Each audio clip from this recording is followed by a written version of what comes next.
I'm Alad Gilo, one of the co-founders of Reach. Cold Email Hot Takes is a mini video series in which we talk to inspiring sales leaders about their approach to outbound sales.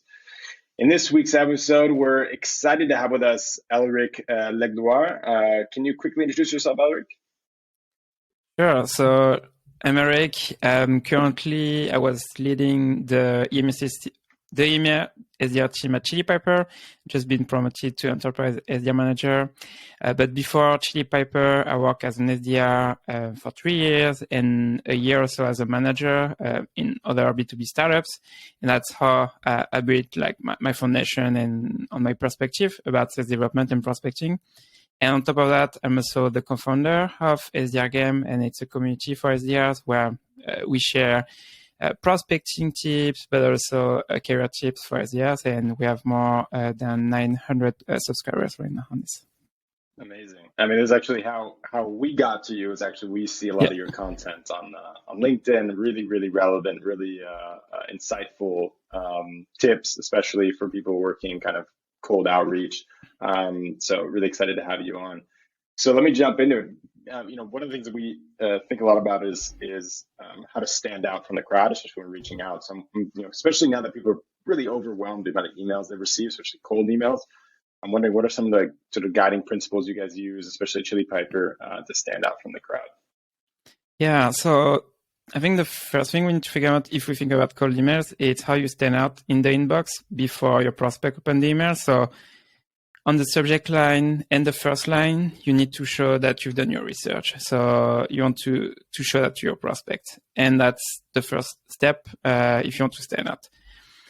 If the prospect will open the email, I think the second step is pique your prospect curiosity instead of asking a meeting, because generally with all the emails I'm receiving right now that I can make decisions, basically it's always, hey, do you have 30 minutes to take a call? Hey, do you have 30 minutes to get on a demo? And here it's more around, hey, are you open to learning more about what I just mentioned? So it's really focusing on your prospect curiosity, because it's not your outcome as a salesperson, but your prospect outcome. Okay, that's interesting. I'm curious, like with the subject line in particular, are you doing anything? Do you have a format for that you find works particularly well? I think it depends. If it's personalized, generally it's more around about the thing I found about the person. So it's going to be, if it's a LinkedIn post they wrote, for example, it's say, hey, Elad, about your LinkedIn post, for example, and that's it. And if it's more automated, it's depending on which step on my cadence, but it could be Chili Piper, for example, even though it's my company's name. If they don't know Chili Piper, it creates brand awareness about us. And then if they know Chili Piper, obviously they say, oh, Chili Piper, I already know them, so it's you'll get an open. And then it's based also on something I found about the company, because we try to, obviously it can be personalized on the person, but it can be personalized also on the industry we're going after. And there is, like, for example, we sell a solution to help for companies to improve the conversion rates on their demo form. So, for example, we talk about the demo form. So it's your demo form, first name, your demo form, something like that. And it's not really personalized on the person, but it's more personalized on the business. Gotcha. Okay. And so then that first line of the email that helps stand out. So I guess we're both kind of touching on the next thing I want to ask you, which is this level of research and personalization. What do you guys do with that? Is the research company based? Is it industry based? Is it persona based? And I'm curious kind of how you're approaching that level of personalization. What do you find effective? So I would say, thinking before personalization, I think more about being relevant before having those categories, because yes, I can personalize about something about the company, but if it's not relevant to what I sell, it's not going to help me book meetings. So it's more around, if I can find something about my prospect or the company that I can use to, can you hear me? Sorry, it was a bit, okay. So no, it's more about finding something relevant about the person or the company that I can use to hook that with what we can help them. So, but like you said, the three categories I'm seeing, it's prospect, persona, and company. Prospect, because you can find, you can go on the LinkedIn profile, or you can find that, for example, if you're prospecting me or someone prospects you, they can go to your interviews you've done, and they can find some information you mentioned during this interview. So that's great. But there is a different way also, the LinkedIn profile of the person, the previous experience, the previous companies they used to work at.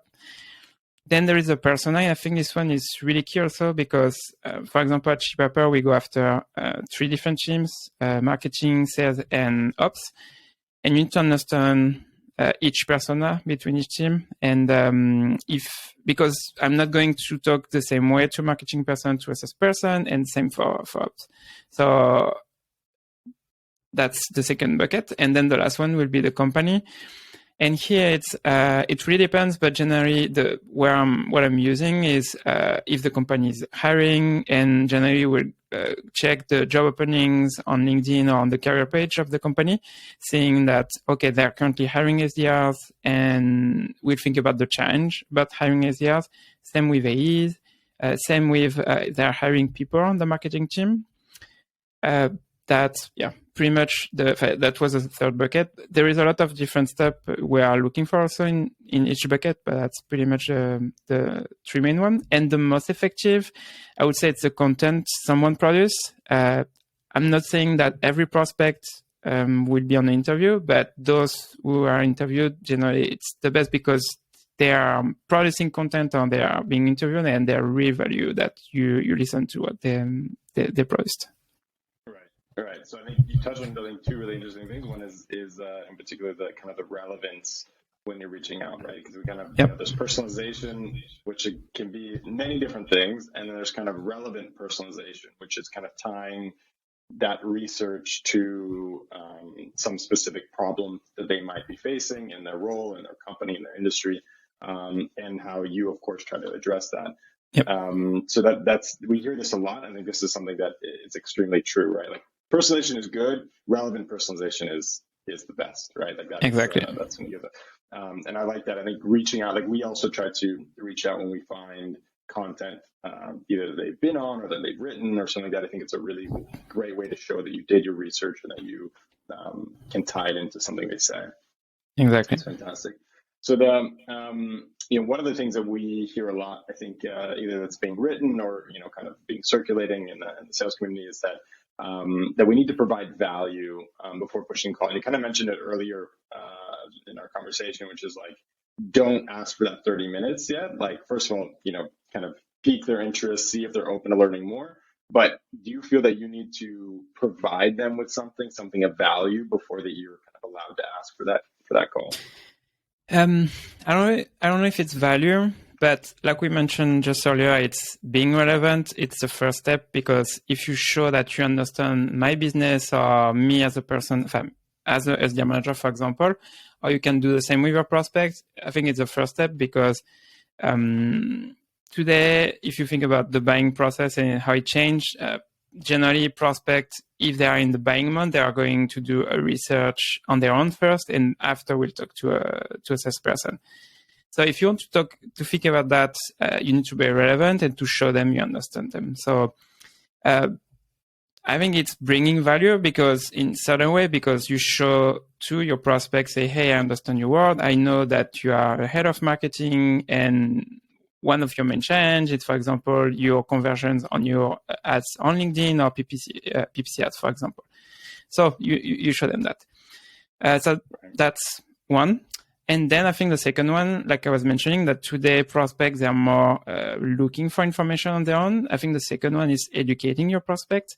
Normally, I know for some companies more marketing job to do that, but I think also when you reach out, you can educate your prospects. There is, I think, 2 types of education. There is educate them on the problem you solve. So being relevant and say, hey, we can help you this way, because sometimes prospects, they don't know that there is a solution about their changes. So that's the first step. And then the other one is also share content to help them in their journey as a marketing person, for example. And here it's not related every time about your product. It could be about their career, something like that. And here I think for us, it's really a balance between sharing our content, obviously as Chili Pepper, but I think the most useful for them is sharing third-party content. So podcasts that we don't produce, where we don't have we are pushing this content because we want to bring them on the website. No, it's we are sharing this content because I think it's valuable to your person. The latter part that you were mentioning, kind of adding the sharing the content, I think is really interesting. We see it a lot. We're doing it ourselves. I think we try to share sometimes the things that we've written that we think can be valuable, but of course also finding things that are unrelated to us, where we don't have kind of a quote unquote like invested interest in them or driving traffic to that place. Do you do that on kind of every touch point, like in every time when you're following up? No, it's on follow-ups, and no, because it's generally when we reach out, like we are talking about being relevant, where it's more around prospecting, basically.